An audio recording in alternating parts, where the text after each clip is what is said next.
To je tvoja zemlja, tu sagradi dom, tu je stari temelj, tu na kršu tvom, tuđini oluje,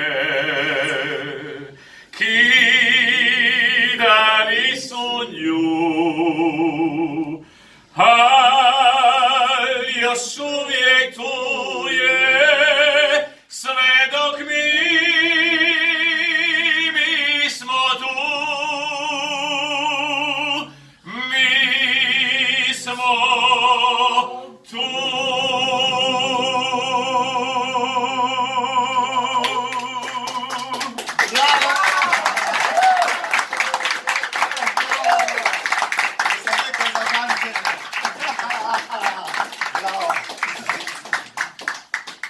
Lako je Branko s nama radi, jel tako?